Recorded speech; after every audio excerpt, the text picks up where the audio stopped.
finite amount of time on this planet, and you can be viciously mediocre, or you can get the fuck after it.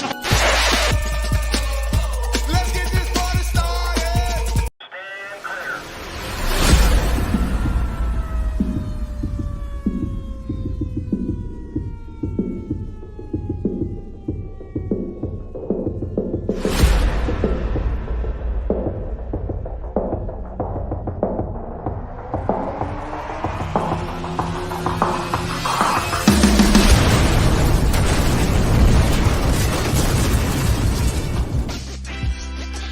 What's up, everybody? It is Tuesday at 8 p.m. We got freaking pagers going boom. We got drones flying. We got freak offs going on. What's going on, Matt? Not much. I'm very interested in the pagers going off. I didn't think people use those anymore, but anyway, it's Tuesday. It's that time again for the Triple Threat Podcast. Welcome everybody. Take it to our man Al Hero. Just kidding. Hey, welcome to the show, everyone. Another great episode by yours truly, the Triple Threat Vets. I'm really excited for the show, and I'm just here to fuck shit up. So let's get into it. Scott. What's up, everybody? What's going on, everybody? Far and near and far, close and here and everywhere. This is the Triple Threat Vet Podcast. I'm your man, DJ Royalty, in the place to be once again this Tuesday. I'm glad that you made it back. We're going to have some fun today. Hope that you guys are ready. I'm ready, so let's get to it. I'm going to give it back this time to my man, Al Hero. Who you got with us today, brother? So, just a quick intro. So I've actually, my son's coming on today, which I'm a little nervous about because he's not the smartest motherfucker I've ever created in my life, but I mean, he's close to the smartest one. Marine Corps veteran, new. I wouldn't call him an author. Somebody else probably wrote the words, but he's got a book coming out he's working on.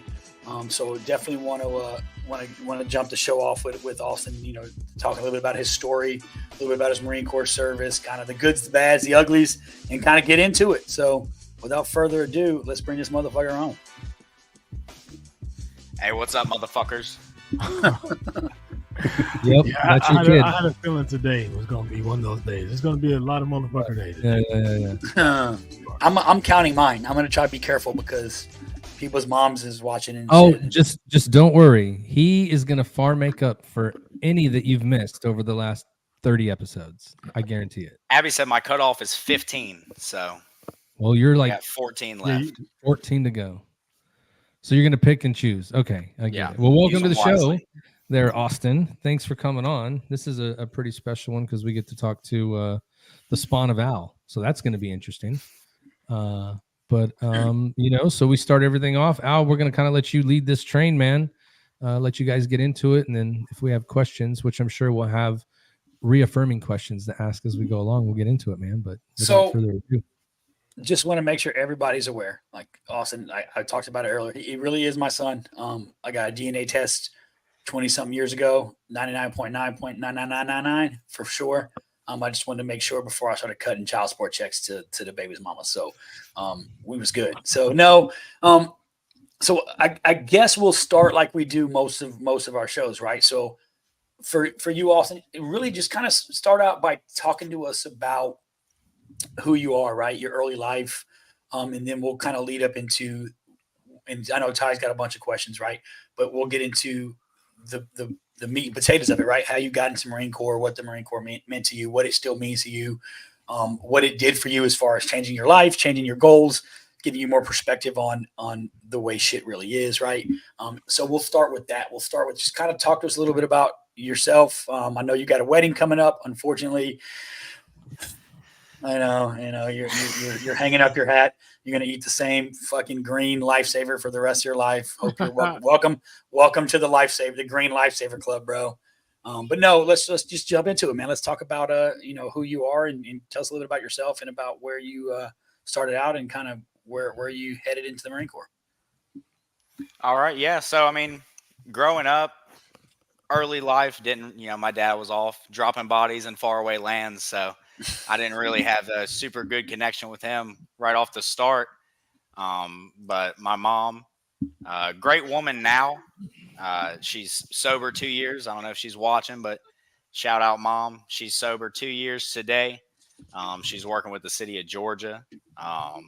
helping troubled youth and stuff like that. I am getting married. I'm super ready to fucking. I'm not shaving the soul patch, but I am getting married. I'm ready to be done with that because that shit is super expensive. So that's draining on the bank account.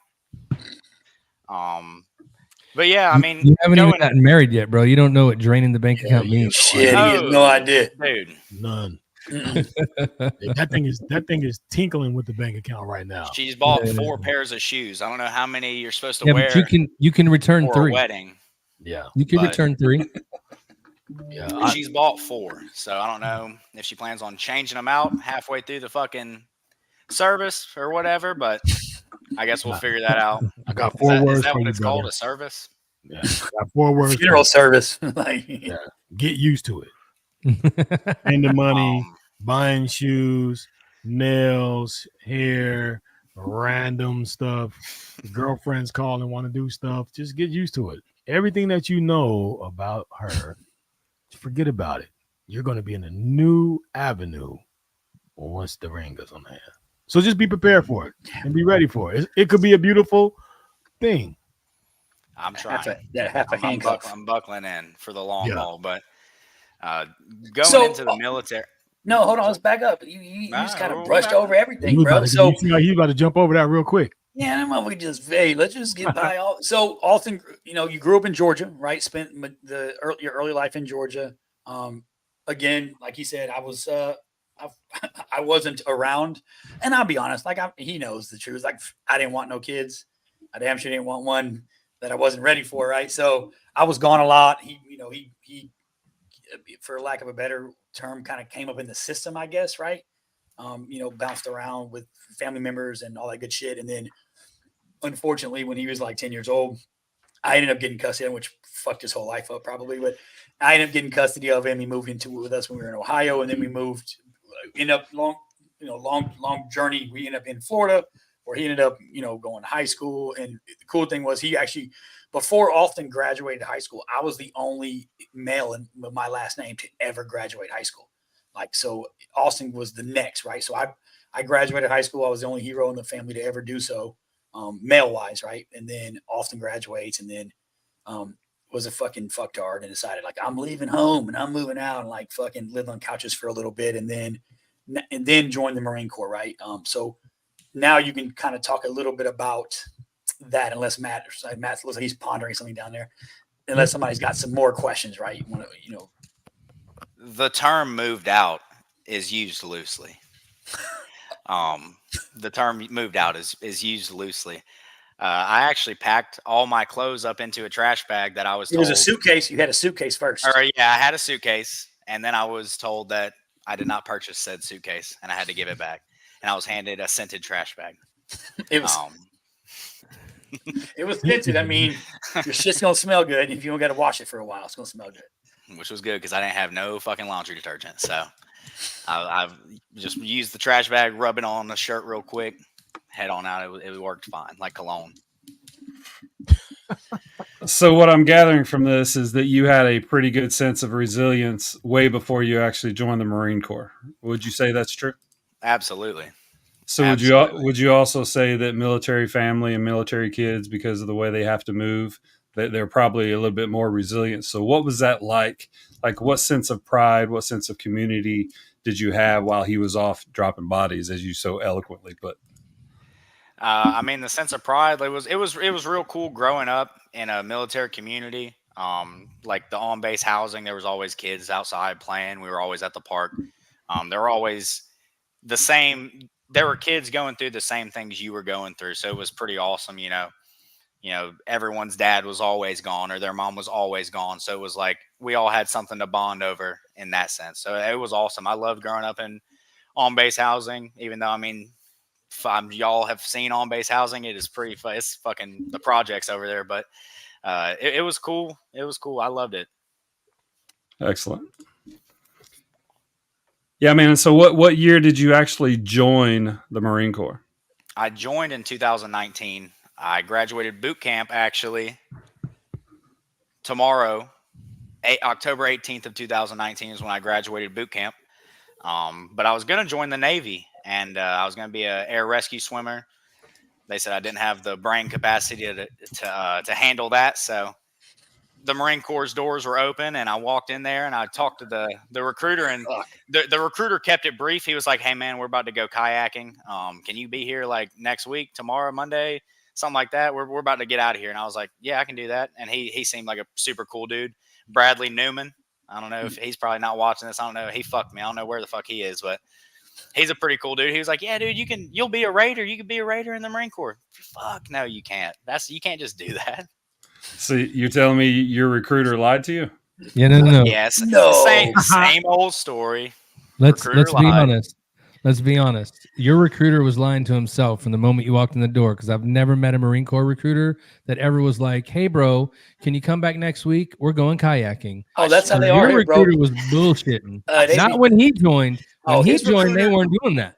I knew, Your I recruiter knew was he like, wasn't lying. No. Let's be cool. He had the tank top and board shorts on and flip What do you- flops. He was like, "We're getting the fuck out of here." He was supposed to come by the house, Matt, one time and like hang out, like come by the house and do something for Austin. He was like, "Yeah, I won't make it today. We're going axe throwing." And we're like, "What the fuck? What kind of fuckery is going on?" That in the must Marine have been Corps the these days when you were DPRing. Like, why Yeah, is the bro. Marine Corps?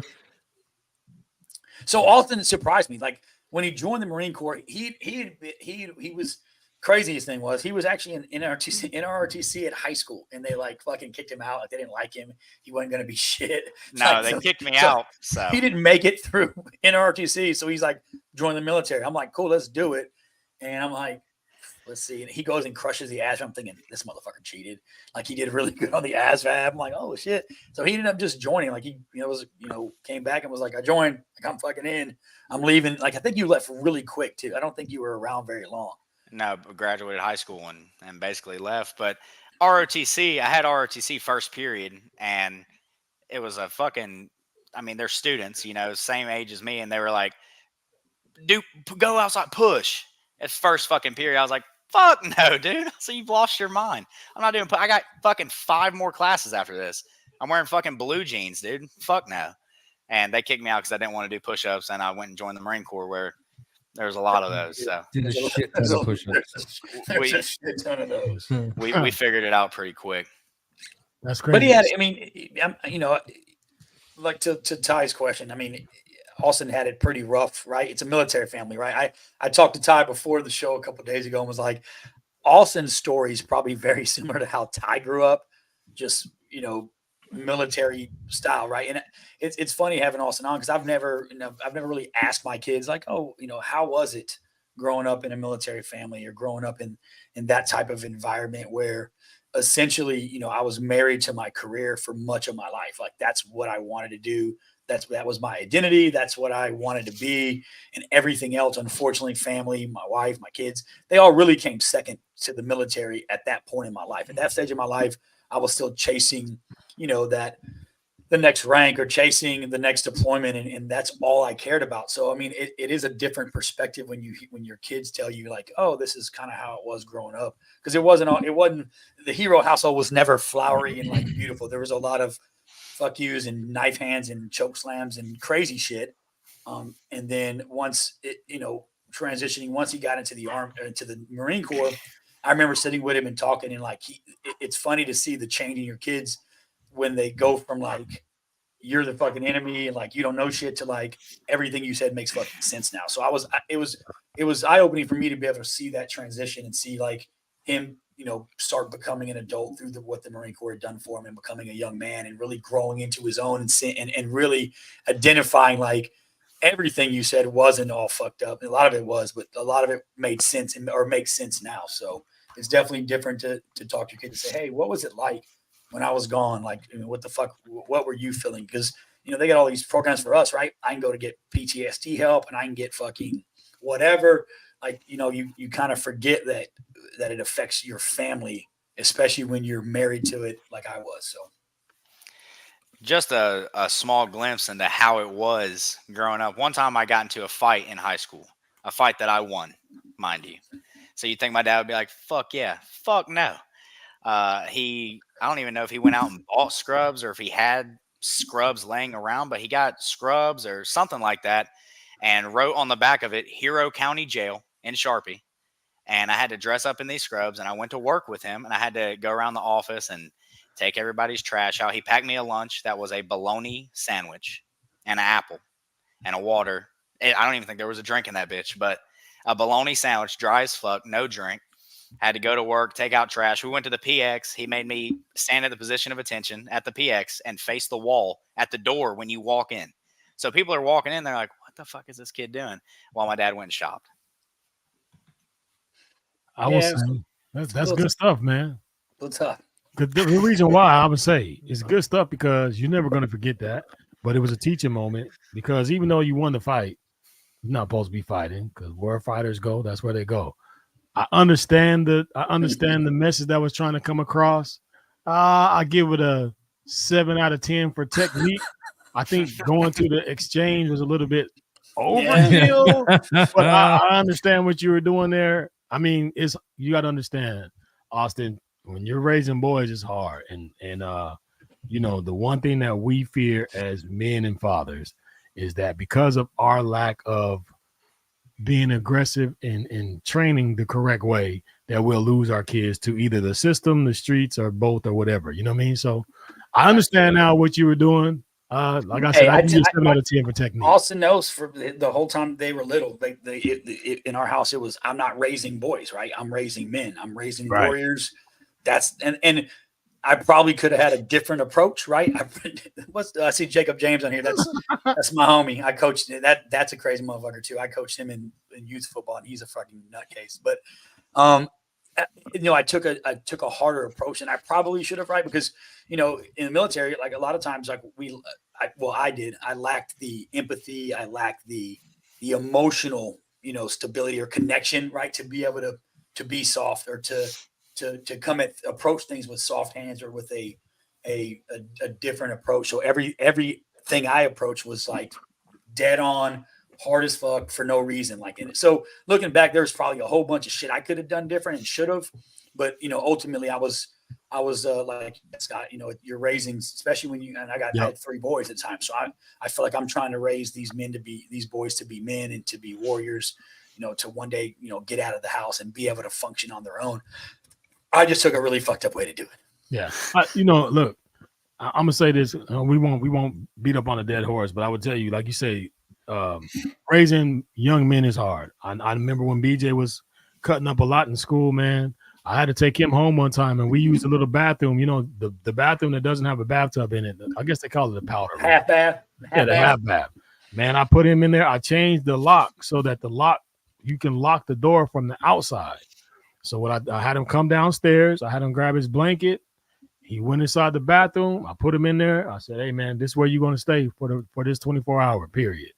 You got a bathroom if you need to go to the bathroom. If you get thirsty, there's a sink in there, and I'll bring you your food. So he had a blanket if he had to cover up. If he had to go to there was no reason for him to have to come out. And I left him in there. And I know everybody thought I was crazy, man, but he was just getting out of control. So, you know, when it came time to eat, I opened it up, put his plate in there just like they do in jail, and locked the door back. And going to sleep like that was one of the hardest things that I had to do because I was like, damn, am I being too hard on my son? But I remember the time when I went to jail and they put me in there, and like you gave your son, they gave me a bologna sandwich with a pack of ketchup, an orange, a boiled egg, and some milk, right? I don't drink milk. I don't eat bologna sandwiches. You know what I'm saying? What was I going to do with the ketchup? The boiled egg, I don't know how long that thing been in there. So the only thing I ate was an orange.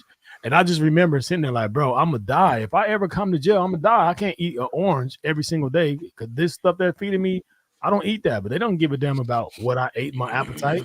Yeah, so it was rough. So you look at him now, you know, he's went to the military. He's here. He's smiling again. So, you know, like I say, I'll give you a 7 out of 10 for technique, sir. I appreciate that. You know what I mean? Go ahead. Hold it back up, Austin. Sorry, I didn't want to cut Scott off while he was talking. Hey, also, you're making jail seem soft because I didn't get no ketchup. Damn. Or nothing. No, he did get a DUI. So, yeah. So this is really good to see. You seem like you have a lot of people in the chat, Austin, cheering for you. So what does this mean right here? Austin, hero, heart and soul of 2nd LAR. I mean, whoever said they were on N Street, fuck you. But no, dude, 2nd LAR was fucking awesome. All the dudes that I was with in the barracks, I mean, fucking Tanner Bartz, Michael McKee, Brad Canary. I could name off a million people, but I mean, all those dudes, they were like family to me. It was awesome. I never grew up with any older brothers, so going into the Marine Corps, being at the barracks, they were like my big brothers. It was awesome. So, but I tried to be the heart and soul of Second LAR. You know, the barracks started shutting down, but we didn't. I mean, we would stay out in the little courtyard area, and I mean, we would party it up. We would have a blast, get into fights, and playing cornhole. We were filling truck beds up with pools of water. It was awesome. We had a great time. So, Second LR was the shit. Fucking street though, whoever that dude is. So, I know that when we've talked about it, essentially with the Marine Corps, you kind of came in a weird time, right? You came in, got in the Marine Corps, and then COVID hit, right? So it shut everything the fuck down. You couldn't do nothing, couldn't go anywhere. So kind of, I guess, talk to us a little bit about like your experience, right? You join the Marine Corps, graduate boot camp, you go to school, you graduate. So kind of get into what the Marine Corps was, what you did, as far as like your job, and just kind of talk to us about your service time. So we'll get into the service part of it now. Okay. I mean, going into the Marine Corps, you hit the fleet as a scared little boot, and everyone fucking hates you for some reason. And I don't know why that is. When boots hit the fleet, I hated them. And I was like, I don't even know this dude. Now, I love you, motherfucker, but fucking street. Love you, Doc. So real quick though, Austin, hold on before we go there. Hold on. So I wanna take some steps back, right? We went from growing up to talk to us about being in the Marine Corps. So I want to walk through, like, I know you went to the recruiter. I know that you were going to join the Navy, but what was the decision to join the military, right? Like, you grew up in a military household. That's not always the thing that kids want to do when they see their parents doing it. And then sometimes kids do want to do it. So I got, it's funny, like recruiter here and there, but what made you want to join the military? Why? I mean, truthfully, it's going to be short and sweet, but I didn't have anything going for me. I had an opportunity to play college lacrosse. And I didn't take the trip out there. I want to say it was in Maryland. Maine. Maine. Yeah. I mean, it's been forever, but I was going to go out to Maine, play college lacrosse, and I just never took the trip out there. So I didn't have anything going for me. After I'd left the house, thankfully I'd already been talking to a recruiter, but I mean, I was sleeping on couches. I was staying with a dude named Jagger Clark, who he's in prison right now for murder. I was just staying with a bunch of crazy motherfuckers, and I didn't have, fuck Milton, Florida. I didn't have nothing going for me. So I was like, I mean, fuck, I'll join the military. I was going to go to any branch that was going to take me. So like I said, I went to the Navy. The Navy and Marine Corps office was right next to each other, just separated by a hallway. So when I went to the Navy and they weren't there, the Marine Corps office was open. So, if it would have been the Air Force or the Army or Space Force, whoever, I mean, I would have went there. I just had nothing going for me at the time. So it just seemed like just looking for a way. Yeah, looking for a way out or a way to move on and be your own person, I guess, right? Yeah, absolutely. That's why, a lot of time. That's why I did it. When I was young. I think my parents think it's so I can get an education, but it was so that I could get on my own, right? Like, you want to be your own person. So boot camp, right? You grew up in a military family. You've already told a few stories about here's your scented trash bag and here's all these things. So before we even get to the fleet, how was boot camp for you? Growing up in a military family, now having to go into the Marine Corps, do you feel like it was easy, or do you feel like you struggled in there? Oh, no, I didn't struggle at all. I went through Marine Corps boot camp when I was, 14 years old, living with my dad. So Marine Corps boot camp was a cakewalk. Marine Corps boot camp was a cakewalk. I mean, it was the same shit. People were in there crying and breaking down. I was like, dude, my dad's been calling me a bitch for fucking 7 years, dude. Like, you're acting like a pussy. It was easy, dude. I mean, I flew through boot camp. And then, and what was your original MOS when you joined, or specialty, or whatever the Marine Corps calls it? 0411 maintenance management specialist, which sounds really cool, but I was just ordering parts for the vehicles. I thought supply. You're an LS. Yeah. Got it. I was not in supply, but you were ordering parts, so you worked in supply chain. That's cool though. CBs needed good parts too. So now getting into where we're at before being in the Marine Corps, talk to us a little bit about what it was like to be in, things you did. I just wanted to kind of go through what got you there and like how, the entry was before we just go straight into what how the Marine Corps was. You know what I mean? Yeah. So you're asking I'm sorry. Yeah, go back to where you were before I so nicely interrupted. You go up to a congressional, bro. Like, you're like fucking Trump. Can you please repeat the question? Like, yeah. There, fuck Hey. up, bro. Yeah, but now, what was it like to be in the Marine Corps? What talk to us about your time in? It was awesome, dude. I love the Marine Corps. You know, even though me and the Marine Corps split on, we couldn't see eye to eye at the end of it. I mean, it was fucking, it was awesome. Being in the Marine Corps, just the brotherhood you get in there is awesome. You know, it was cool. You know, you could get into an argument with someone, get into a fist fight, and then the next morning, you know, you're drinking beers with this dude. I loved it.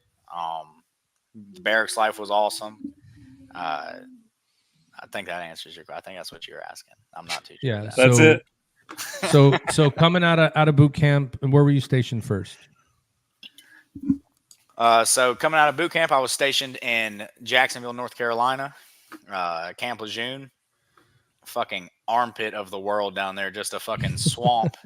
Newsflash: every base you've ever been to, everybody describes it as the armpit. So I had boot camp in South Carolina, schoolhouse in North Carolina, and then stationed in North Carolina.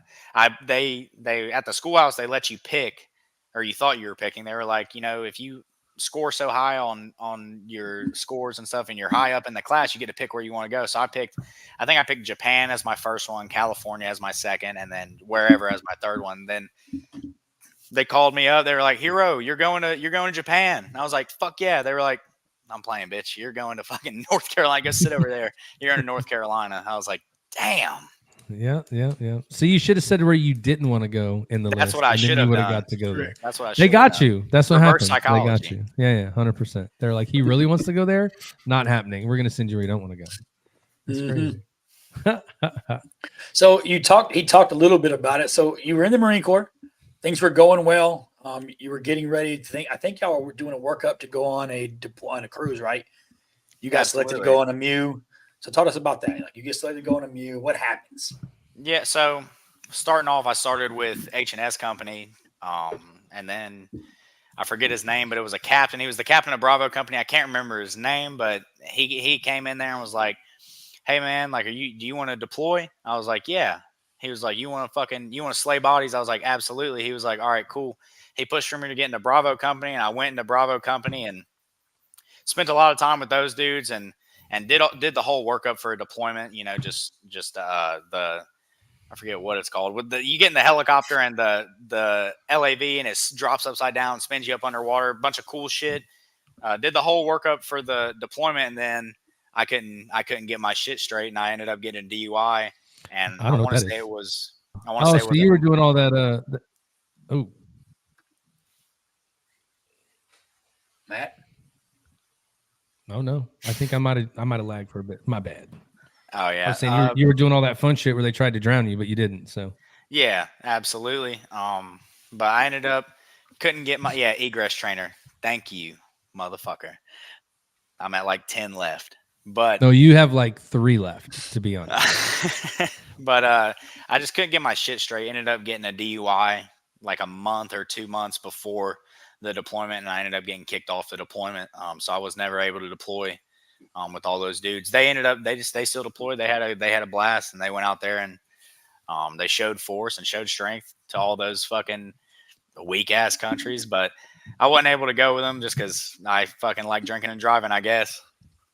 So back up, Austin. So you had gotten in trouble, and I kind of want to talk about it a little bit, right? So you had gotten in trouble early, I think, in A school for like underage alcohol, right? I think that was I got in trouble. I got in trouble in the schoolhouse for underage drinking, and that was nothing crazy. Truthfully, that was just, I mean, it was me and I think 3 or 4 other dudes, and we were in my room. We had like a 24-pack, and we were drinking. And our schoolhouse instructor, Staff Sergeant Hebert, fucking motherfucker, he ended up walking into the room and was like, "What are you guys doing?" Obviously, we were smoking cigarettes in there too. That was a fucking mistake.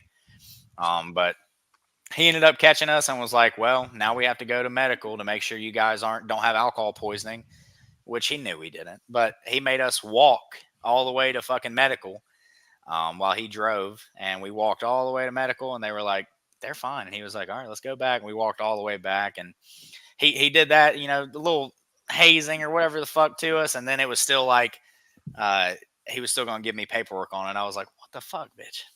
But yeah, I got in trouble in the schoolhouse for underage drinking. So that kind of started a whole chain of events that I wasn't even expecting. Then you got a DUI, and then you got into a barracks fight, and they called it an alcohol incident. So I guess I'm trying to get to the point was talk to us a little bit about the culture in the military, right? And the alcohol culture in the military as a whole, and kind of what that is. So the alcohol culture in the military is every event that you go to that's military based is going to be drinking. And the whole Marine Corps founded in a bar.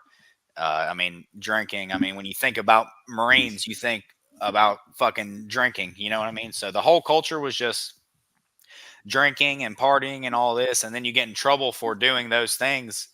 And they fucking drop the hammer on you, which I understand. The DUI, completely understand. The fucking schoolhouse incident, I'll never wrap my head around that. And then the barracks fight, that I'll never wrap my head around that. But after I got into the barracks fight, that's when they brought up all those old incidents, which, the DUI, understandable, but then they brought up the schoolhouse. And because I had already had a pattern of drinking, it was a pattern of misconduct, and then they pushed for me to get separated. Chapter 14, 13? Was it a chapter or did you end up chaptering, or did you just you PCS'd or ETS'd? ETS. Okay. I got a general discharge. Yeah, general. Gotcha. So let me ask you. Pretty much got admin out, Ty. Yeah, I know going through all of that and you telling the stories. My question is, in the time that it happened, obviously you were probably like, what's going on, right? Everybody around me is doing it. I get that. But now, being where you're at now, looking back on that, how do you feel about how it played out? If you were in the position that your superiors are in, then knowing what you know now, a few more years, you've kind of come out of it. How do you look back on that time now as to what happened and how it went? You know what I mean? Like, is there a different look on it today than there was then? There is a different look. But like I said, the DUI incident is the only one that I really look at. Like, a DUI is a serious thing. You could kill somebody, you could die drinking and driving. So that's a serious issue, and it's still a big problem. But my outlook on the schoolhouse incident and the barracks fight, that hasn't changed at all. You get into a fight at the barracks. Normally it's like, whatever. Especially since, it's no one went to the hospital. Me and the dude were cool after it. It was just the duty. It was I want to say a staff sergeant or a gunny at the time, but the duty that called us or found out about it, he pushed it up the chain. But my outlook on those things haven't changed at all. Absolutely not. Oh, okay. Yeah, no, I wondered if there was a difference there. Yeah, because culture is culture, but sometimes I think a lot of people don't realize when you're in those A-school situations, right? Even looking at it from later in a career in the military is sometimes it's hard to express the continuation of boot camp and some of those things, because when you're hanging out and you're there and you see a lot of other people doing things and then you do them and get in trouble, sometimes it's hard to separate those. So I was just curious, because it sounds like that was kind of the thing that was going on all the time. Like, if you guys were doing it, it was probably just normal. And then it just took that one person to come in and not be like, hey, clean it up. You ran into the Marine. You know what I mean? Yeah. So, I was curious. Thank you for sharing that. I appreciate it. Yeah, absolutely. So now coming out, right? So you had that issue administratively separated. Talk to us about your time coming out. Like, what was your transition like? How did that work? My transition coming out of the Marine Corps was absolutely, it was horrible, dude. It was the worst time of my life. Because at that point, all my friends had went on the deployment that I was supposed to go on, and I was just real depressed, real down in the dumps about it. I was thinking about, like, my dad is gonna fucking disown me. I was like, this is just absolutely terrible. And that's the first time in my Marine Corps life that I ever felt truly alone. After I got in trouble, because they put me on restriction, 45-45, which sucks. And I felt like Because right after they took me to jail for the DUI, so I just got out of jail, got back to the barracks, and I get put on restriction. So it's like I never fucking left jail. I'm still fucking there, and it was just lonely. It was just sad, lonely, and then all my friends who I spent so much time with and did this workup with, they had left, and it was terrible. Getting out of the Marine Corps was one of the worst experiences of my life. Absolutely. So where did you wind up going once you got out? Like, what was your journey from there? When I got out, I moved back in with my dad. Me and him we had that conversation, and I was like, look, this happened. And he took it a lot better than I thought.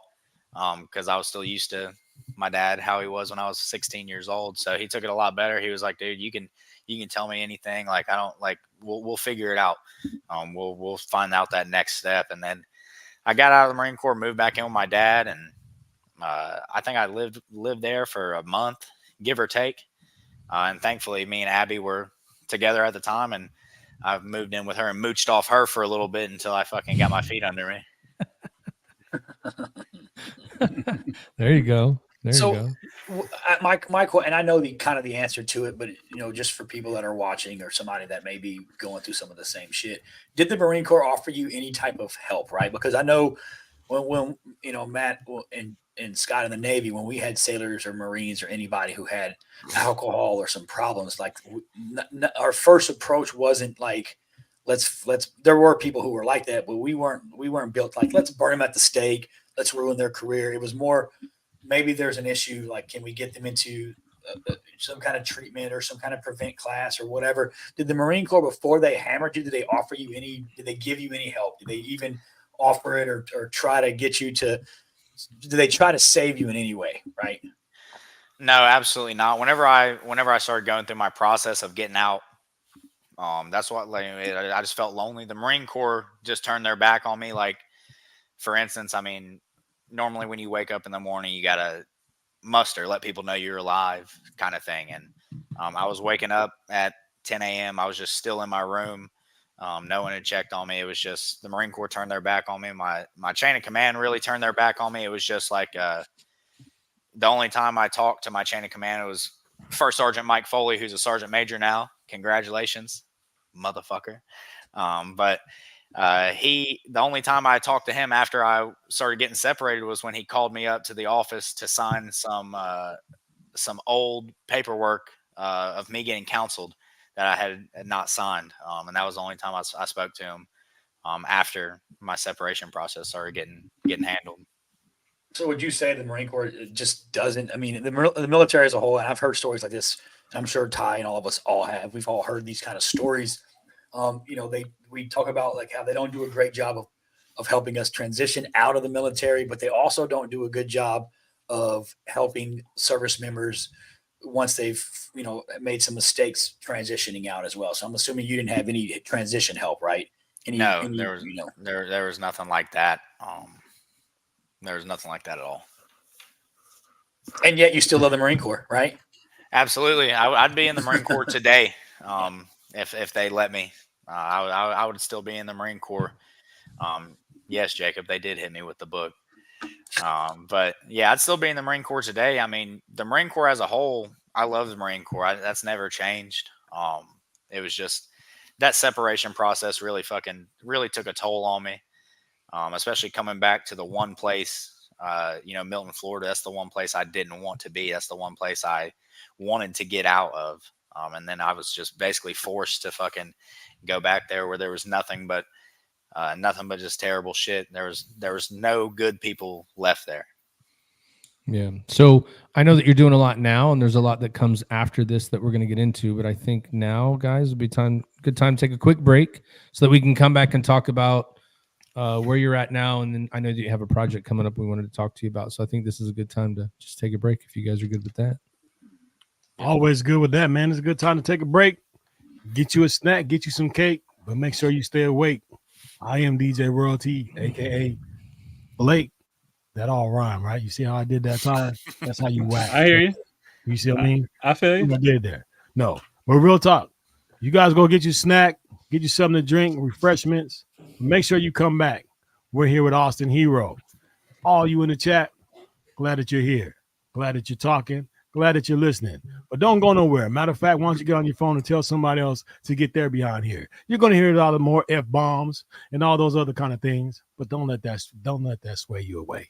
Y'all come on back. This is Triple Threat Vet Podcast. I'm your man, DJ Royalty, and we'll be right back after these messages.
Gear up in style wearing Got Your Six apparel. Every purchase makes a difference. It's more than just clothing, it's a statement of gratitude. Upgrade without breaking the bank. Discover cost-effective, high-quality clothing made in the USA. Each shirt is handcrafted by our team in the great state of Texas and shipped for free to your front door. Got Your Six is where quality meets purpose. We're a small veteran-owned business that takes pride in the mission and the value of our products. Join us in growing a community, supporting our heroes, veterans, and first responders by wearing a custom design. I thought you'd never ask. Visit sameflagsameoath.com and use the code TRIPLETHREAT for 10% off. Follow us on all social media platforms for any upcoming releases or events, and you can reach out to us with questions anytime. We are here to support our brothers and sisters.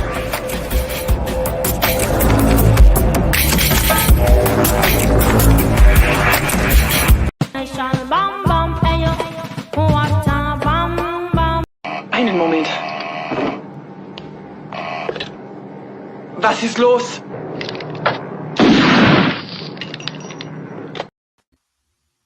Damn. That's why you never answer an unknown number. Okay. Oh, that You shit never really know. I don't answer unknown numbers because they're trying to collect money.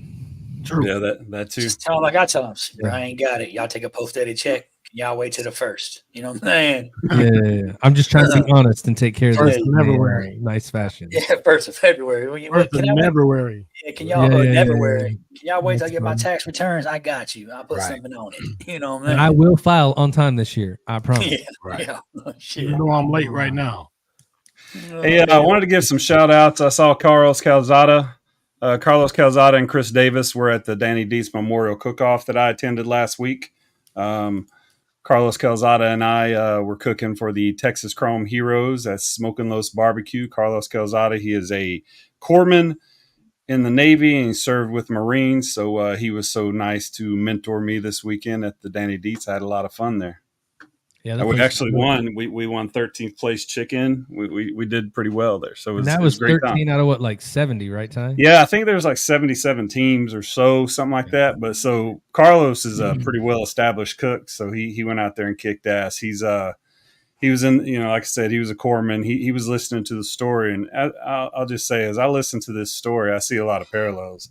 Al and I, when he comes over to the house and stays, we steady talk about how we interacted with our kids when we were young. So I have 4 girls and 2 boys. And I think I wasn't so much as the make them do the significant emotional event, make them do something funny or make them do something mean in order to teach them a lesson. But I did do a lot of yelling. So I really do appreciate the fact that you guys came on, Al. Yeah. And Austin, let me bring you on real quick. Austin, I really appreciate the fact that you're sharing this story because this shit ain't easy. We all know that most most of the time, everything's copacetic. Military families are very resilient. They're very bonded. They're very close. But it's sometimes when the stress gets bad, the service member can act out sometimes. So to be able to share that and deal with it and come out the other side where you are right now, Austin, we're all proud of you, man. So we hear about Austin, Mason. I can't remember your other brother's name, and Kinsey. So we hear about them all the time. And we feel like we're family. So I'm proud of you. I'm glad everything's going and well now. And let's continue with the story, bro. Where are we at? Real quick question, because Honeybee, Emma, your new favorite cousin, brought it up. Favorite flavor of crayon? Favorite flavor of Crown was whatever the strippers had at Toby's. No, I'm kidding. It was the green one. Yeah, and you're about to have nothing but green crowns for the rest of your life, bro. Yeah. There you go. That's right. Shit. Yes. So coming out, I know that right now you're on to bigger and better things. Like we all, like Ty just said, we feel like we know you, but we don't talk to you much, or we at all really. But talk to us a little bit about what you're doing now, the success that you're having, and how that's kind of leading into the project that you're undertaking here and trying to get off the ground. Yeah, man. Getting out of the Marine Corps, I got into tree work, just blue collar trade industry, which was fast money, but it was super hard. It wasn't a lot of money. It wasn't what I wanted to be doing. And then Connor Pavey, it was a dude I worked with in the tree world, and he introduced me to Kinston Farms. So I'm doing meat sales now. Now I'm actually the sales manager. Slinging that meat. And now I'm getting paid to sling meat. You know what I mean? And I knew I was always going to be a good meat slinger. You know, I mean, I've been slinging meat since I was 15, 16 years old. And, you know, everyone's always loved the quality of my meat. So, I mean, it came naturally to me. You know, I normally sling the best meat, if not top three. Comes from a long line of meat slingers in this family. People have had. Long line of meat slingers. Got it honest. You know what I'm saying? Sausages. What kind of meat do you guys have there? Normally thick meat is what we have. It's normally thicker meat, thicker cuts for sure. Sausages. Not the longest. 32 of them in the can. Not the longest meats, but no one's ever complained. You know what I mean? Good girth on the meat. Starving to death. I'm not for sure what you were talking about, but I mean, sounds good, man. Sounds good. But yeah, dude. So I got Abigail begs to differ, though. Depends on who you ask. Fuck you. But yeah, dude, I got introduced to sales, and it's absolutely changed my life. You know, it's been a blessing. I got a new truck. I got this new house. Everything's been on the up and up after that. It's been absolutely awesome. And that's, you know, now I have a little bit extra money in my bank account. It's allowed me to chase other, you know, dreams that I have, like writing this book and stuff like that. It's been absolutely awesome. So. Yeah, so getting into that arena of it. So you're setting out to write a book. So tell everybody what's the premise and like what you guys are trying to put into the book, and how that's how the whole idea came about. Like, where did you come up with it, and kind of walk us through like what. So before he does that, Matt, I feel like he's downplayed a little bit of like what he's doing. So started off selling. So everybody's been harassed by the meat truck sales guy. Like that's what he was doing. He was pulling up in like hood parking lots of like Dollar Generals and shit and selling meat off a truck. So he started off on the sales side, and now he's in leadership and management. So he has progressed in the career. So he didn't really touch on it. So, but now I'll let him answer your question about this book. I mean, we know he's not writing it with the words. Abby's probably really writing the words. Listen, he went into a whole monologue about slinging meat. So I think we got that he's like in charge of meat. You know what I'm saying? Well, now he's the meat slinger boss. Yeah, now he watches people sling meat. I don't even want to get into this with you guys today. I was in Navy. We watch people sling meat.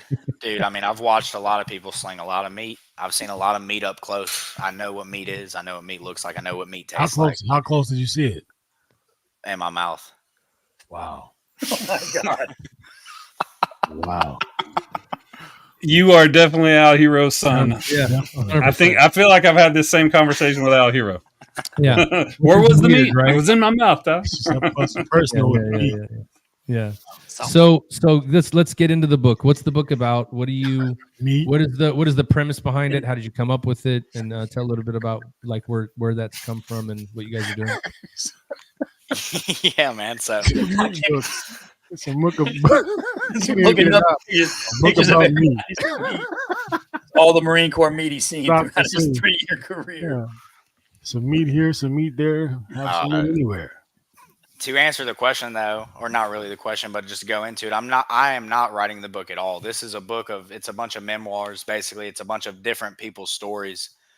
Just because I feel like not a lot of people's stories get heard. And, I know that's like, y'all's whole podcast is, telling the stories.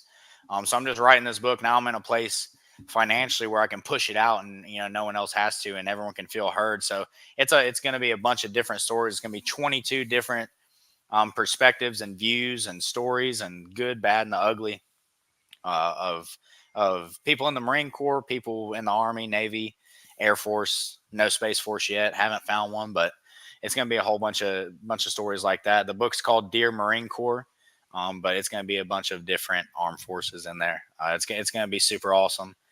Why 22? I did the 22 stories because it's the 22 a day. People want to, post videos of 22 push-ups a day. Fuck that shit. Call 22 people a day, write a fucking book, do something that's actually going to help people. Don't do 22 push-ups a day and think that's good enough. So I did 22 a day just to keep everyone, let that be a reminder of, the 22 that commit suicide a day. So apparently Mike said that you like to talk to him while he's slinging meat. I do. Mike is one of the better meat slingers I've seen. The care he shows with the meat is impeccable. So yeah. Right now he's in New York, and he's slinging his meat in New York, and he's loving it. All right. And they're loving it, from what I've heard. So back to the book. And there you go. How far along are you guys in writing it? Like, how long before you think it'll be completed? Like, are you guys in the beginning, middle? Like, what's So I started this timeline. The book is dropping January 1st, and I started writing this book about, I want to say a year ago, give or take.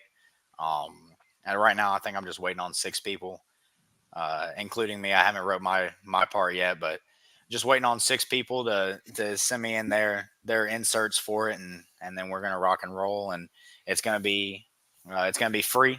Any money that I receive off the book, any donations or anything like that, that I receive for the book, is I'm gonna donate to a charity. I don't know what charity yet. If you guys know a charity, let me know. But I'm gonna donate all that money. Also, if anybody is interested, me and my soon-to-be wife have 2 Braves Marlins tickets for this Friday in Miami, and we're going to be giving those away. If Ty, you I told guys him to hit know you anyone that would want some tickets. Yeah. I talked to Austin about it yesterday. I told him I would put him in touch with Ty, because I know Ty does that, donates tickets to veterans. So maybe we could, They're first base seats, so they're pretty cool. Yeah, very cool. Yeah. Whatever you need. Carlos Calzada says the Texas Chrome Heroes Foundation is an organization that takes veterans and puts them through the Texas Pitmaster, like the Texas barbecue scene, and outfits them on how to get into the barbecue. So that's a good one. The Rescue for PTSD is a good one. We've kind of had those people on our podcast. So yeah, if you need a place to give money, we got plenty of charities. Yeah. And Carlos also absolutely. said if you can sling some briskets his way, he'd be extremely grateful for that. I will sling some. I'll have someone. I'd rather someone else sling him the briskets and I watch. I'm more of a note taker. You're a voyeur. Yeah, A voyeur of the. Man, you got it all figured out. At least that's what I'm talking about. That's funny. Well, so what do you think? The book is going to be free. Where are you gonna sell it?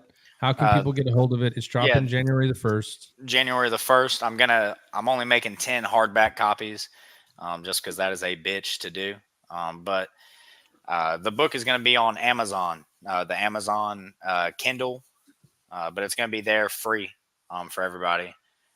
So be looking for it on Amazon January 1st, and I'll probably drop that link whenever I'm able to get that. Nice. There you go. There's another one. Honeybee Emma. That's one of your people there. Donate to Sacred Heart.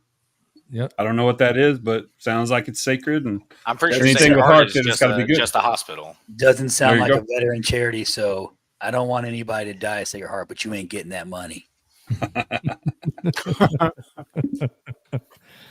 Oh, that's funny. So, what do you think? Is it time to change it up there, Blake? You think it's time to change it up a bit? Man, you know, you says my name, Mr. Stay Ready. I'm always ready, baby. There you go. I'm always ready. The question is, Austin, are you ready? Well, you weren't ready to DJ my wedding, but I was ready. Okay. The timing, you know. There's the calendar timing. I would have been I would have been there, but I couldn't have you move your date. You know what I mean? I respect it. That wouldn't have been it, man.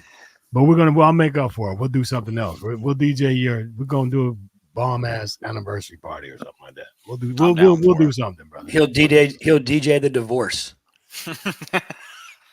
It's messed up, bro. Don't listen to him. All right, well, it's time to switch it up. Let me hear this music, TY.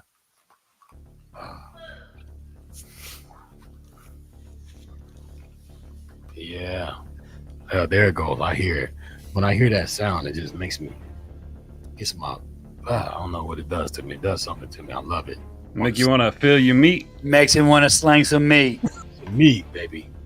All right, here we go. We're going to change it up for you, Austin.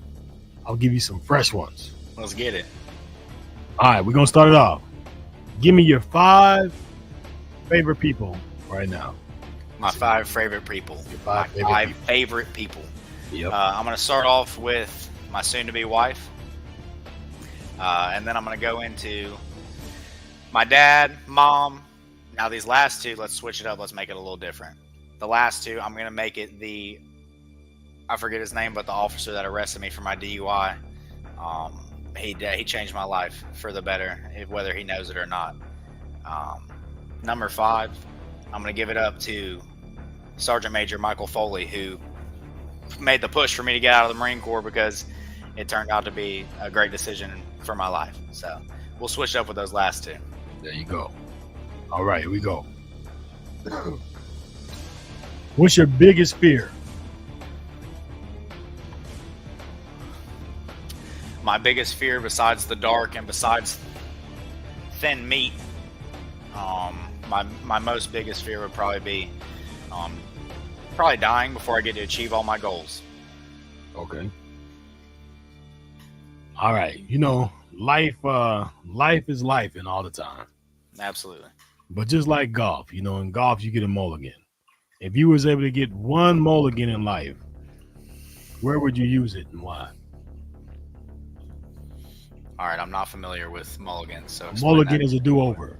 So it's a like do-over in life. Yeah, but if you can do one do-over, one error at a time, one moment at a time, that you can just, you know what, that was a bad shot. Let me take that back and do it again. Where were you using it?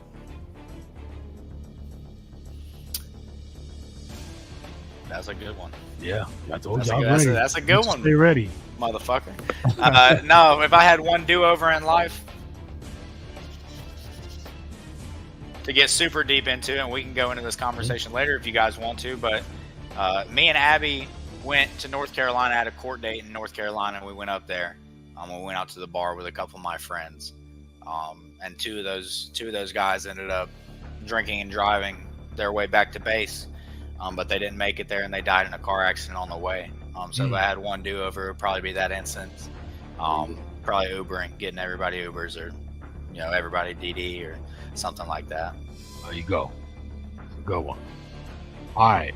If there is one thing that you could change about yourself right now to be a better person, what would it be, and would you commit to it?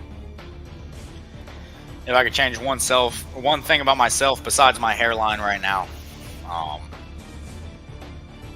I would probably, I have a anger issue, so I'd probably change that, and I would definitely commit to that. Okay. There you go. Out of these 3 things, I want you to put them in order by priority, right? Meaning that how they fit to you as far as prioritizing from 1 to 3. Love, loyalty, and respect. Put them in order. Respect comes first, and then loyalty, and then love. Absolutely. Okay. All right. Never changing the stash, Mr. Garrison. Here we go. When things get rough, man, times are bad. We all get them. We all have bad times. We have good times. Sometimes more bad than good. Sometimes more good than bad. But when you're going through a tough time, how do you get through it? What do you use to get through your toughest time? Matt, honestly, when I'm going through a tough time, I listen to music. Music soothes the soul. So when I'm going through a tough time, I listen to music, or I'll pray about it. There you go. I like that. Give me one thing in life that you can't live without, that you can't do without. Like you can't do without it. One thing in life I couldn't do without would be my soon-to-be wife, would be Abigail. She's been there through the good, bad, and the ugly with me. And I haven't always been a super great person for her to be with, and it would be her. I mean, she's helped me through some dark places, so yeah, that'd be my answer for that. Okay, sounds like a man about to get married. Sure. So I'm gonna ask you this question then. With that being the case, are you the type of guy who would run down a hill to kick some ass, or run up a hill to get some ass? What's at the top of the hill? No, I'm playing. I'm running down the hill. I've always been a fighter first, so I'm gonna run down the hill. Go run down the hill to kick some ass. I kind of picked that up from you. All right, here we go. The world wants to know. In your opinion, Austin, I know your dad has changed in his ways over time. Who's better in your opinion? Michael Jackson or Prince? I'm gonna give it to Michael Jackson. Mm-hmm. Michael Jackson's got more hits. He's more well known with the people. Yeah. Rest in peace to his brother Tito too. Ty, you know what to do. You knock me off of my feet now, baby.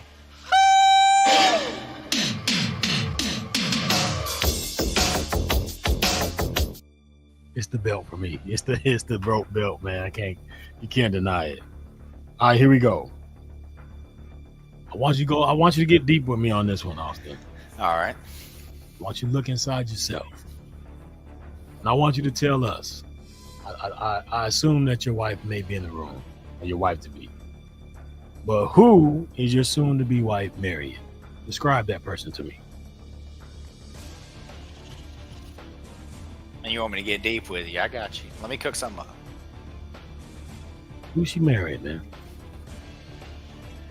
She is marrying a better person than I was last year, and next year I'll be a better person than I was this year. She's marrying someone who's going to constantly keep pushing to get better, and keep seeing what flaws he does have, and working to change them slowly but surely. Okay, with that. Last but not least, brother, not just because your dad is on the show, not because DJ Royalty is on the show, not because Ty and my man Matt is on the show. I want you to tell us, man, straight up. You've heard podcasts before. You probably may have been on some, may have not been on some, heard them on the radio, whatever. Where do you rate the Triple Threat Vet podcast? Outside of you guys' performance, which is absolutely stunning, you guys' whole mission behind it, I would rate this number one. Just you guys, the premise for this podcast means a lot more than most other podcasts where people are just on there coking and joking. I'd rate this number one.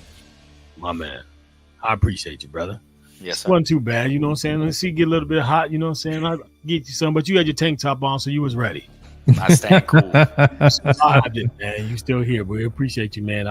He's still on the beach for a while. You know, He's not having to go in the water yet. And I'm gonna put this out there because I'm looking at you. You look to be a lot bigger than your dad, man. So Al, all that talk about the mass whoopers that you're gonna give out, I don't know, man. You know, Austin looks like a fighter, man. He looks like he might give you a run for your money. That's how I raised them. They're tried and true and trained up. They know how to do it, bro. But I got that old man strength, bro. Yeah. That old man strength.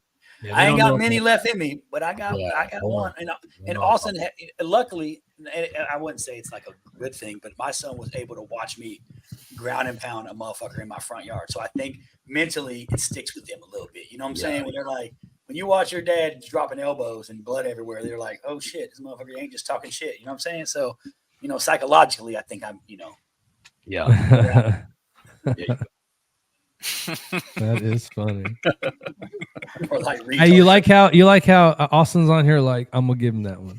I'm gonna give him that one. Yeah. Yeah, you're right. You're right. I'll give you. Hey, that. that was back in the day. He wore that tank top just for that. What's going on around there? Hey, I did want to say this too, because I there's a couple things I picked up on when you were talking. The date that you got into the military was my date that I was supposed to got out. I joined October 18th of 1998, and my retirement should have been October 18th of 2019. But if I heard you right, that's when you went in, correct? Absolutely. October 8th, 2019 was when I graduated boot camp. There you go. Yeah, see the similarity there. One coming out, one coming in. That's how we do it. There you go. Yeah. Don't forget that day. Yeah. It's like running a train in the barracks. One's coming in, one's going out. A lot of meat watchers in those days. Could you imagine if Al was Alex's like freaking A school instructor and the guy that caught him in the barracks drinking? Yeah, Austin. Like he's in there. What are y'all doing? Crack me a beer. Could you imagine? Oh my gosh. It's funny. I tell Austin all the time, and we have long conversations about like his Marine Corps time. But I tell him all the time, I feel like the military, all of us four grew up in and came up in. Yeah. Like if he joined the Marine Corps 10, 15 years too late, right? If he could have joined during our era, he'd be a damn gunny right now. Like it's crazy. Yeah. So Austin, do you feel like so now I mean you're a grown man, right? And I think from being a father, one, I want to give you credit for it. It's got to be tough to be on a podcast talking about life with your dad in the podcast. But do you get it now? Like, do you feel like what he was trying to teach you in your, your youth coming up? Do you understand the message that he was trying to put across, or do you still have some kind of animosity towards how that went along? No, absolutely not. I tell my little brothers all the time, my dad's my best friend. I understand it now. He had a hard time doing things the way he wanted to, just because he had certain issues that he was trying to work through and work out. But I mean, my dad's my best friend now. I talk to my dad about I call my dad every single day, damn near. Me and my dad talk about everything. I mean, I understand what he was trying to do.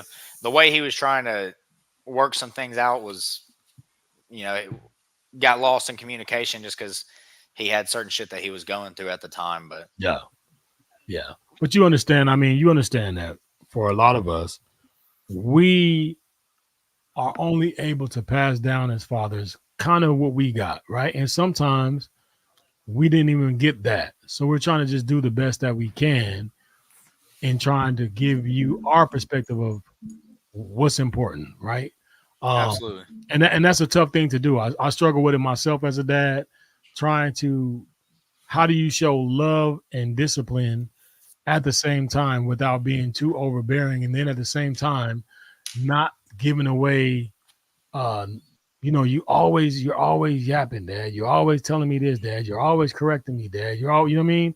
I know sometimes that gets hard, and even me, I feel like sometimes like I sound like a broken record trying to mentor and train my kids and what they should be doing versus what they're doing. But how else can you get the message across? You know what I mean? It's like, it's so important that you get it. If you don't say anything, that's bad. And if you say too much, it seems bad. But I just wondered how, now that you're a grown person, how do you look at that? And I appreciate you giving me that back, because it kind of makes me feel like I'm on the right path with my boys. Because I know I'm hard on my boys sometimes. And then as fathers with us, Scott, I think you got to, and me and Matt actually had these conversations a lot when we were traveling together, right? Sometimes you got to take a step back as a parent too and say, is your approach the appropriate approach, right? Right. Sometimes a hammer isn't always the best tool for the situation. Sometimes you got to make small adjustments, and it takes different. You got to be able to. Yeah. You got to be able to develop, especially as veterans, especially the things that we've done and seen throughout our career, and just the I guess the environment in which we grew up in, as far as minus the childhood stuff, because I grew up in a and Austin knows my dad. My dad's we're cut from the same cloth, right?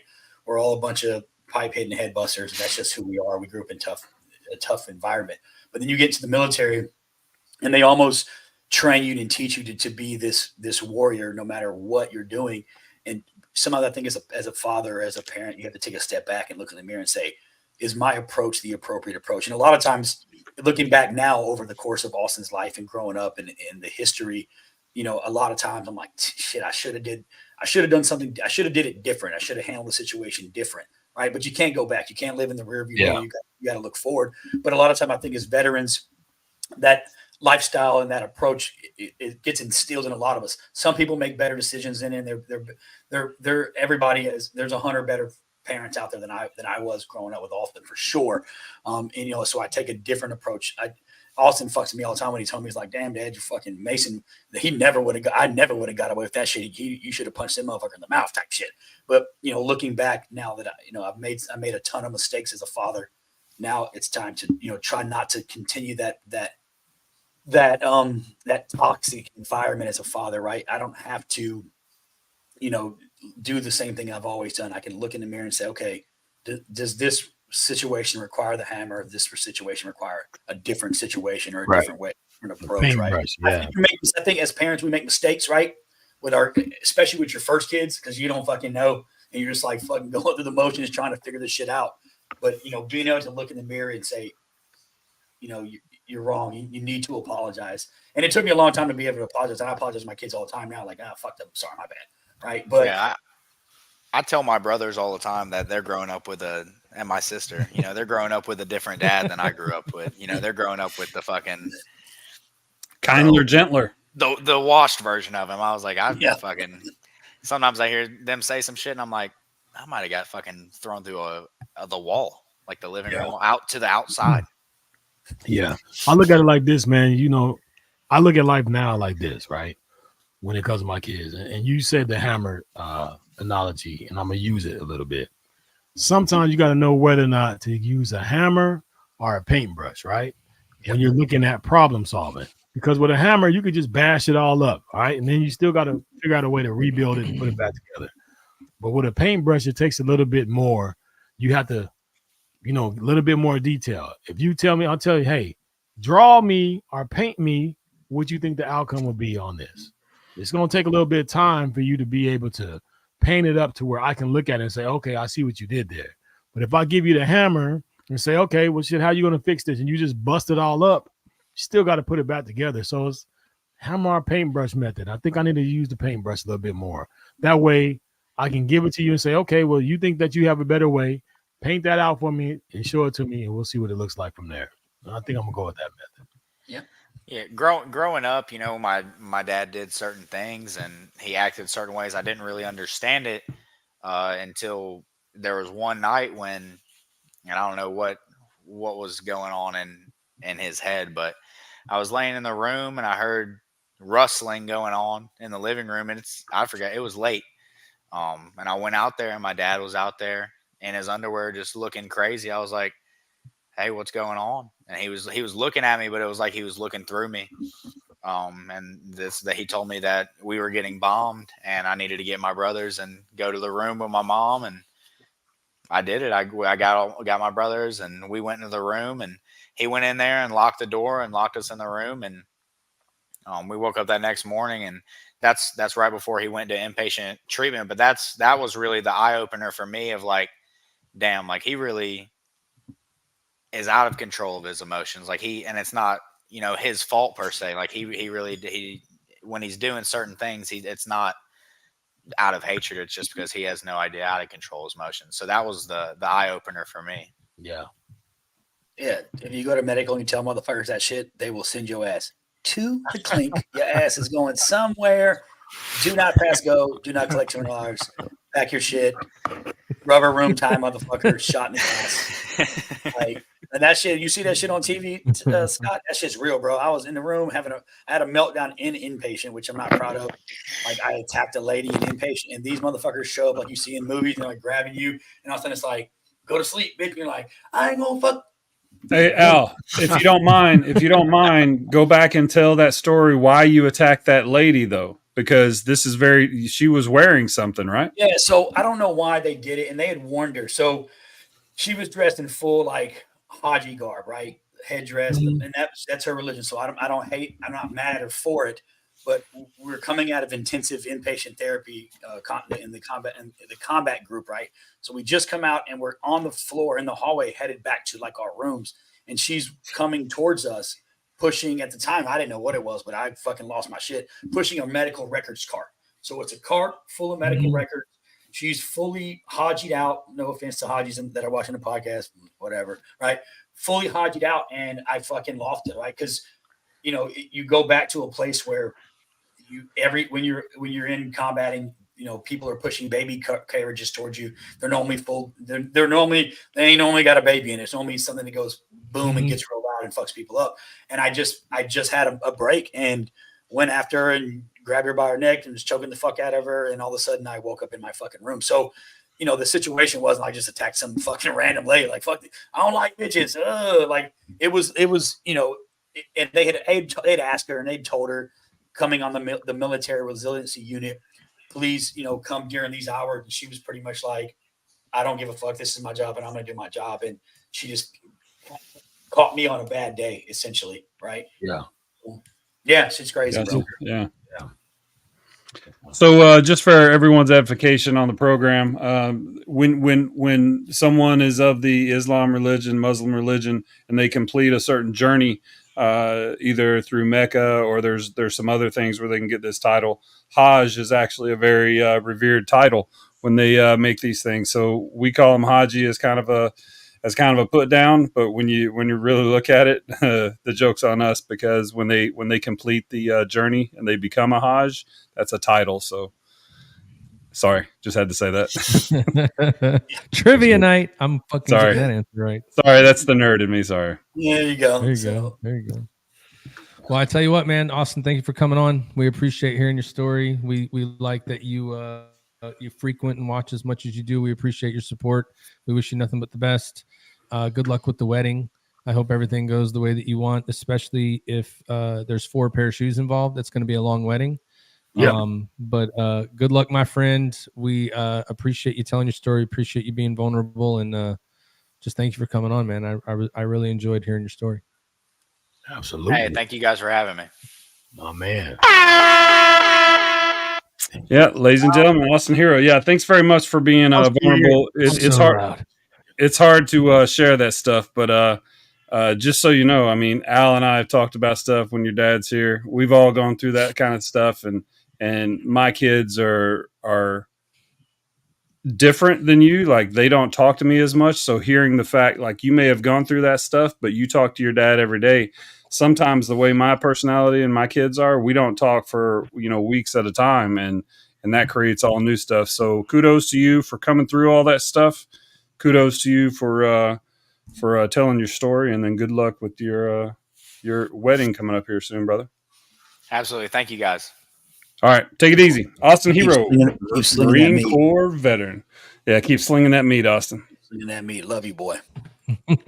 So we got a few things to get through here. A little housekeeping. Future guests next week. We have Will Smith, veteran mortgage loan officer, works for Patriot Mortgage Solutions. What else we got? Does not smack people in public. Yeah, he's not. That's not him. He doesn't get jiggy with it. No. Yeah, we always want to make sure we mention Project Zero. They got a nice new logo there. So if you need some merch, go to the website, check them out. They got the mental health program. They got the outdoor program. And then coming September 2025, they have a Kilimanjaro trip. So that should be real fun. Go to projectzero.com, talk to Kyle Shudik, get out there. Just get out there today. Yeah. On that, though, for anybody that's listening, anybody that's out there, anybody anywhere, this Kilimanjaro trip is going to be huge for them.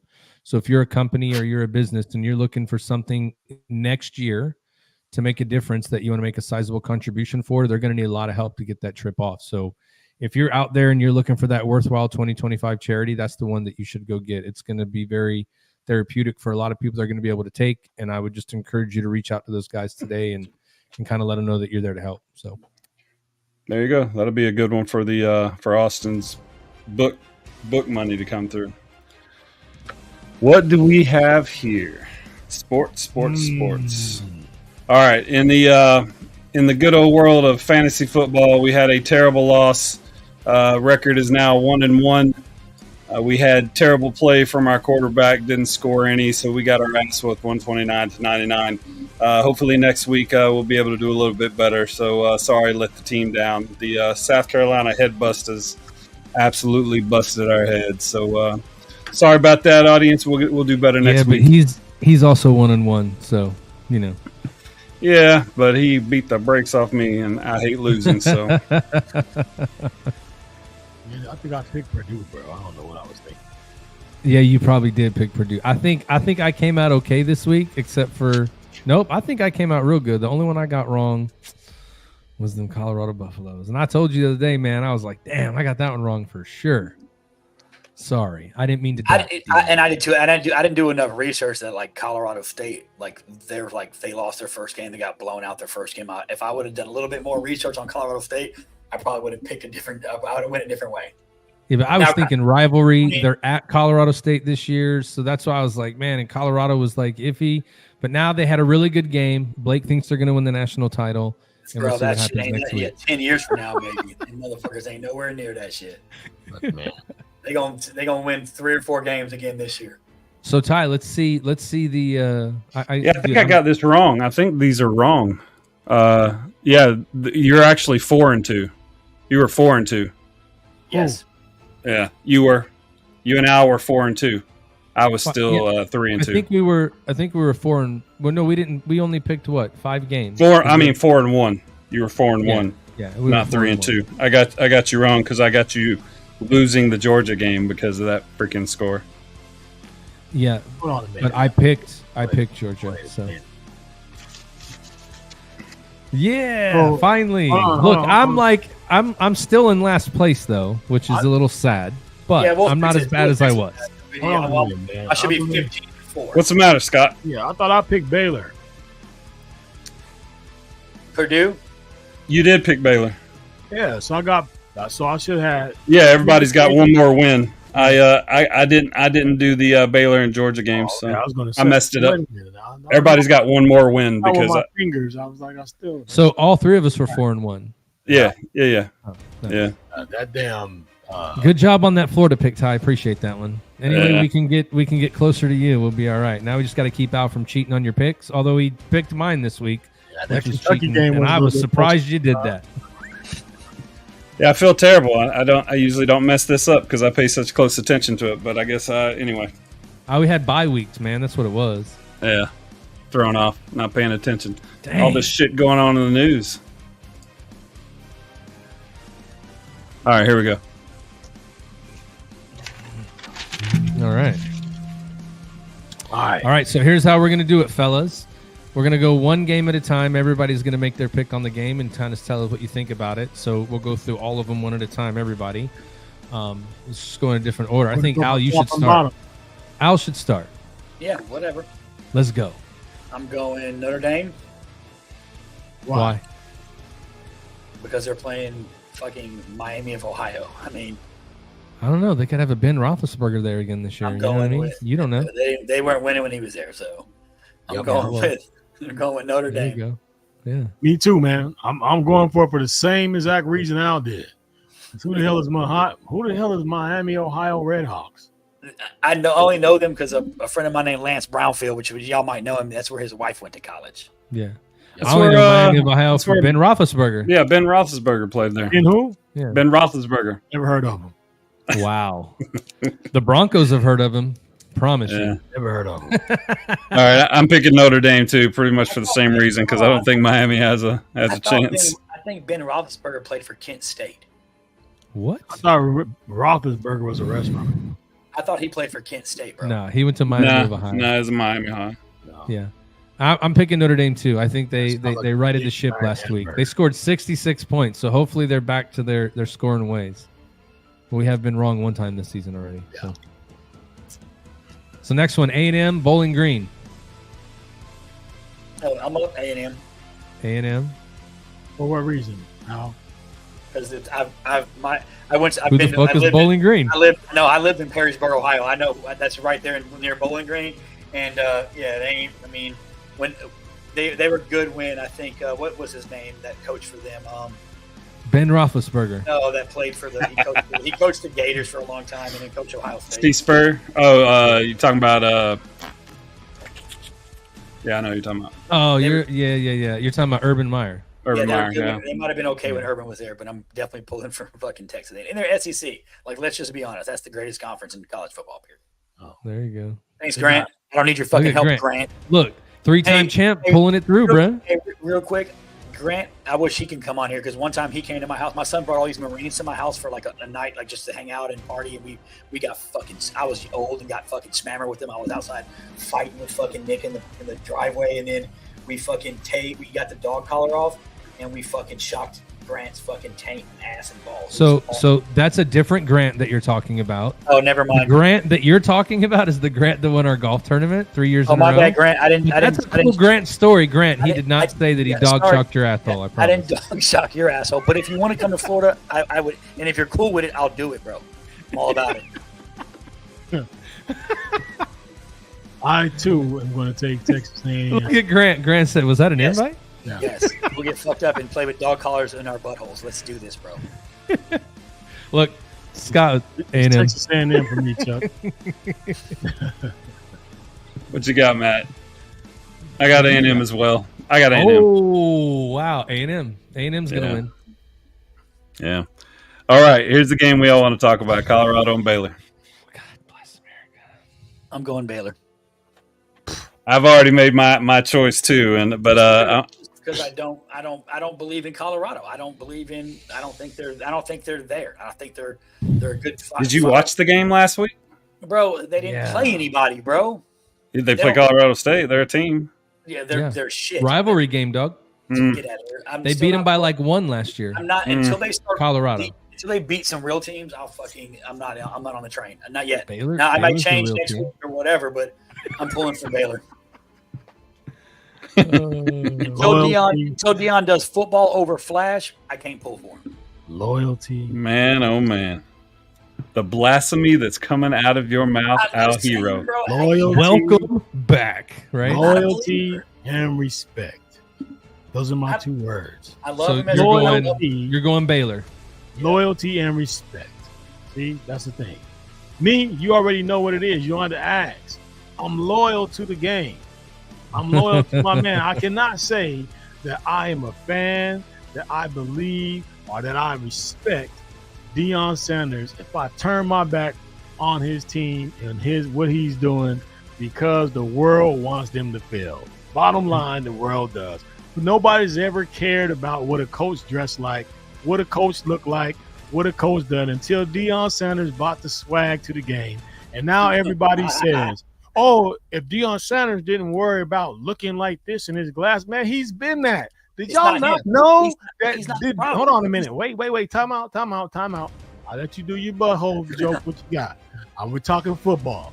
Y'all didn't know that Deion Sanders came in when he first came in. He had the Jerry curl. He had the sweatsuits. He had the big gold chains. He had the big smile. He had the all about the money dance. It's Deion's being Deion. He's not going to change who he is. Until the world understands you can't change who he is. That's his DNA. He's been the dancing in the end zone after the interception. That's who he is. Why would he change who he is? Because he's the coach of the Colorado Buffaloes. His kids are amazing. Shedeur Sanders is amazing. Silo Sanders is amazing. The people, man, stop it. Colorado for the win, baby. Yeah, but so I would argue this, Scott, just from another perspective. You're right. Deion is all of those things. But the kids on that football team are none of those things. Okay. So I think the football team needs to go. We need to go play football and let our coach, like he's done his entire career, take all of that pressure on his shoulders and feel it and the kids should worry about playing football, because they do make a ton of mistakes on the field that do cost them a lot. And I think they need to focus a little bit better. And they need to stop trying to be like him. You can't be like him yet. Nobody's like him. Every football team makes mistakes. You're right. So look, hold on, let's look at it. When Texas A&M got their ass whooped the first week, did anybody say anything about their coach? Nope. Oh yeah, they did. Said nothing about him. Yeah, Nobody they did. said anything about their coach. They didn't care. What did their coach? What did his coach wear? What outfit did his coach have on? Oh, he had a white sweatshirt on that said A&M with a hat, like most coaches. Like most coaches. I'm not talking about how he dresses. Coaches. It's everything that comes with it, though. It's everybody that they bring on the sidelines. It's the show that comes with Deion, because it's who he is. Okay, but there's some of it does have to be about football. That's all I'm saying. I'm not putting anything against Deion. So what you're saying is the Colorado Buffalo players aren't playing football. Oh no, they're playing football, but are they playing the best that they could? Where's their focus at? You got Lil Wayne on the sideline and shit. Where's your focus? But that's what I mean. It's like there's a. It's too much of a show. Some of the people on that team have to understand that you have to earn the right to be who the guy is that's standing on the sideline coaching you. That's all I'm saying, right? You know, when you, it is what it is. But I'm just saying, I think that people are putting the attention on the wrong thing. Don't worry about what Deion Sanders is doing. Just understand, when they win a game, they win a game. When they lost a game, they lose a game. But don't make it about the coach. Deion Sanders is not out there playing the game. He's on the sidelines. But everybody's so worried about what he's doing on the sideline. Don't worry about that. Just let the guys play football. Well, there's coaches all over the NCAA right now that are about to lose their job because their teams can't win. So it is about the coach. Sometimes they were, before Deion Sanders got there, they were 1-11, bro. And they won 3 more games the next year. That's not a big improvement. Hey, it's an improvement. It takes time. It takes time. I'm just giving you a alternative perspective on that, right? You know what I mean? See you Buffaloes for the win. Yeah.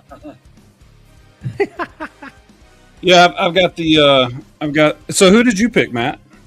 Well, you got to go before me. Okay, I'm going to pick Colorado, and this is what I'll say. Deion Sanders is one of the greatest athletes of all time. Deion Sanders is absolutely the greatest shutdown corner of all time. So anything that he says about the game of football, I'm going to listen to. Travis Hunter is the best corner in college football. Travis Hunter is the best receiver in college football. Oh, that's. I wouldn't go that. Don't you start that there. You don't think he's the best receiver? I don't think he's I think he's one of the best for sure, hands down. No, he's going to be the number 1 receiver taken in the NFL draft. That's what I mean. He's the best receiver in college football. If he's not, who? But here's the thing. Hold on, let me make my point. Y'all talked about buttholes and other stuff. Let me make my point.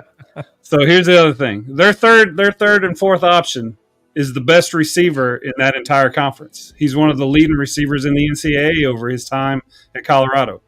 So here's what I'll tell you. Colorado, this is their second year. They went from 1-11 team to, I think they won 4 games last year. Is that correct? Okay, this year they're going to win 4 or 5, maybe 6, 7, maybe games. But the culture is changing there. And what I see, once they start getting some more horses there, and if Deion does stay and they keep playing like that, they're going to be good. I don't know if they're going to win the national championship, because I don't know if you can get that many good horses there in Colorado. It happen for anybody to say that they're good. They would have to go and win every single thing, which probably none of the teams that we got in here right now are going to do that. But the people is going to be.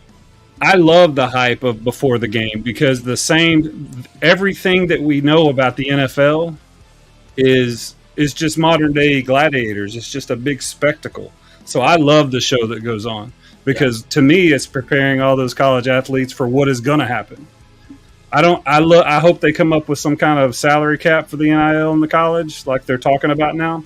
But as far as everything that's going on, I think eventually everything, other than maybe, some of the talking on the field, because they can't back up that talk yet. I understand that point of it. But everything else that they're doing in that program, bringing in NFL Hall of Famers for their linebackers coach, their secondary coaches, all guest speakers, what he's doing to the game of college football has not been done before. And whether it's good or bad, it is definitely different, and it's changing the game, much like Seth Curry changed the game.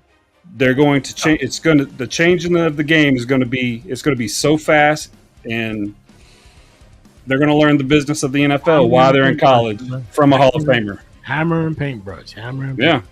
There you go. Just so y'all are aware, currently, based on stats alone, this year, Travis Hunter is the number 7 best receiver in the league currently. Just want to throw that out there. Yeah, that's stats alone, though. That's because he gets double and triple teamed. But, okay, well, if you're the best, then that shouldn't fucking matter, right? I'm just just saying. No. If you're the best, you get double and triple team, and you make the rest of the team better. Which is their running backs getting better, their second and third receivers are getting better. So everything that we've been saying up to here is they need to get other people on the offense. They are. They're doing everything that we've said they need to do. And so FYI, the only thing I like the Flash. I hear you. I am a Dion prophet, so if he's getting double teamed and Shadar Sanders so great, FYI, in the top 25, Travis Hunter is the only Colorado Buffalo wide receiver on that list. Only one. Well, if you look at the NCAA all-time leading receivers, you'll see one of theirs that's number 1, and he's the third option on this team, Al. I'm just saying. He's the number 1 receiver in all of college football. They double He's team the Marvin third Harrison option. Jr. a lot last exactly. year, and he still made. There's I'm just a saying. whole lot of kids in college football. I'm just saying. Yeah. There's nothing wrong with what Dion's doing in Colorado. Move on. All right, next up. Okay. No, it's not next up. I didn't get to pick my team. What are you talking about? You're going to pick Colorado, or we're going to have another conversation. I'm picking Colorado to win. I don't think that Taylor's going to beat him. No, but here's the thing. Listen, I still stand by what I said. You're in college to play football and get an education. You're not there to learn how to spend $1 million. That's not what that's for. Sure, you should be there to learn how to spend $1 million. You should not. Where so else then are you what gonna about what do you mean? Listen, man. They only started giving kids money legal because they can't keep the boosters from doing it anyway. And they're tired of giving everybody sanctions. Give Reggie Bush his Heisman back and give all those other people all of the awards they stole from them back because they took money. Because now it's okay, right? That's the thing, man. What would you want Deion Sanders to go to Colorado and do? Sit on the sideline with his arms folded like everybody else? He does. Just watch his team? He does that too. He does what coaches do. So you're taking it wrong. So why is he? He's doing what he's got to do. Because he wears expensive glasses and he comes out there looking sharp. Nope. Because he's got hundreds and thousands of fans that have been following him since they were kids. And that is why he gets all that. That's why he's getting all that brushback because it's him. That has nothing to do with what them kids are doing on the field, though. That's all what people's impression is of Deion Sanders. It has nothing to do with how Travis Hunter catches the ball or how Shiloh throws the ball or how the running back runs. It has nothing to do with that. That's just like that. It has nothing to do with it. It's just that people are looking at that and say Deion Sanders needs to worry about flashy and coaches. Let me ask this question. Football. Well, let me ask you this question. I'm gonna put it in terms that we all understand. Okay, me, you, and Al will understand just because of what we did in the Navy. Your selectees running amok and going fucking crazy. Are they blaming you or are they blaming him? Whose problem is it? You're responsible for him. You're the one that's leading and training this guy to be a leader in the Navy, right? When you're going through chief season. So they don't look at the person that's supposed to be learning. They look at the person that's responsible, right? There's all I'm saying is there could be better focus from the outside looking in. Deion's going to get flack no matter where he goes. And he welcomes that. He thrives on that. He would rather you talk shit to him because if you do, it just gives him an opportunity to prove you wrong. What I'm saying is that there's a lot of kids on that team that have talent, but then there's a whole bunch of kids on that team that because they're a part of that team, they can do a lot better at paying attention because when you have people that they're false starts and they're jumping off the ball, sometimes, pay attention more. And here's my point.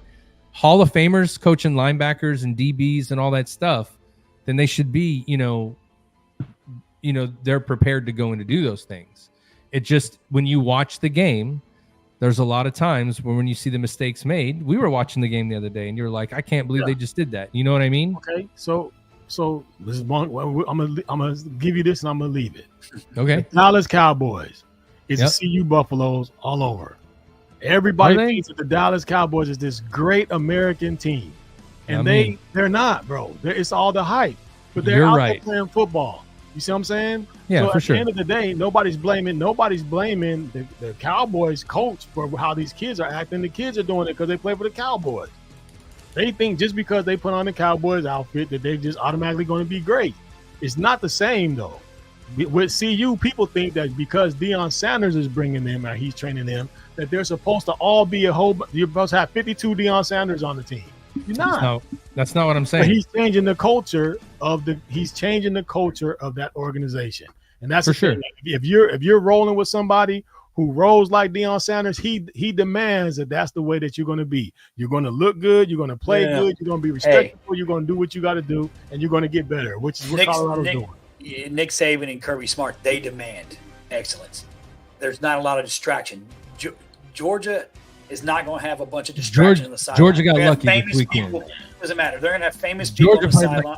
I'm telling you, if Deion can beat Deion. I'm okay with that. But all the other distractions, these are kids, and you're bringing people on the sideline like fucking Lil Wayne. He's not telling them to come there. They're coming there because they want to. As a coach, what he should say is every school does this. Whatever. No, every school does it. As a coach, every school does it. They bring back Heisman Trophy winners and shit. I would be like, hey, you're not coming on my fucking sideline, Wayne. You sit in the stands with everybody else. Like, it ain't. It's got to be more about the focus. That's all I'm saying. All right. That's all I'm saying. Okay. All right. Kirby Smart don't do it. Say what you want, Ty. Kirby Smart ain't letting fucking T.I.'s from Atlanta. He ain't letting T.I. come stand on the sideline. He's gonna be like, nah, bro, we ain't doing that. Well, shit. I'm coaching. This is what I do. You go do you. Deion's like, let's do big fucking party. Let's do. Well, there's an argument you had for both sides, right? Because you are looking at there is a change. I mean, especially now, right? You have multiple teams in a playoff this year. You know, it's no longer you have to be the best two. Like, you can get in to get a chance. Yeah. So the way Deion's doing it is going to bring a lot more people there to get them into that arena, right? Because eventually they'll be in that top 12. Maybe. It just, to be 2 years in and where they're at, I'm sure he gets a lot of shit for it, but he's going to do what he's going to do. I just have my opinion. That's all I'm saying. No, I'm with you. No, like I said, it's an easy argument, but I'm gonna just say the reason why Colorado's allowing it and the reason why the college football league is doing it, because the key thing behind all of that is money. Deion Sanders brings money to Colorado. So you can't be mad at him because he's doing exactly what Colorado bought him to do. For sure. He's bringing that spotlight on that team, whether they're a great group of kids or not. You don't have any control of that drafting class. You only can recruit who you can recruit. Your budget is what your budget is, and that's what it is. But he's doing what he was about there to do: bring money, bring the highlight. Before Deion got there, man, you couldn't even get a CU game on TV. Nobody wanted to see it. Yeah, you could when they played USC. All right. So I guess moving on. Kentucky, Ohio. Kentucky. Damn, that's 3 teams in the state of Ohio on this thing this week. That's crazy. Ohio Bobcats. Green and white. If you needed to know, they're green and white. Yeah, it's not the Ohio that I know. No, it's not OHIO. Kentucky. Right? I'm going Kentucky because I'm riding with my man T for this time. Last one, it was hard for me to go Kentucky over Georgia, only because Georgia's really good and Kentucky's really good. But the game ended kind of like I thought it was a little bit close, a little bit farther spread. But I'm going with Kentucky. Kentucky has something to show. They're salty about that 1-point loss. Yeah. Yep. Ty. I'm for Kentucky. I'm taking Kentucky too. I was mad that I was going to lose one of the games, but I was happy if Georgia got beat by Kentucky, so I was torn. Like, I watched the whole backside of that game. Next game? Navy, Memphis. I'm going Memphis. Al, seems like I've been jumping on your back all night. Hey, bro. I'm an undercover Memphis fan. I've been to a lot of their games. A friend of mine, me and Matt knew him, was in the Navy with us. He had season tickets. So when I was in Nauru, I would go to Memphis games all the time. And I'm just a Memphis fan. I like Memphis. So, and they look tough this year. I don't know who they beat recently, but they put it on an SEC or some big team. I'm going Memphis. I too am going Memphis. Navy. Hoorah, Navy. What is Memphis? 1-1? 2-0 maybe. No, they're not 2-0. I don't think they won first week. Fuck, man, I'm going Navy too. I don't think Memphis is going to beat them. I think their option's going to give them problems. And Navy's at home, so Air Force is on a bye, and Austin Peay is playing Alabama A&M. Is the Army on a bye?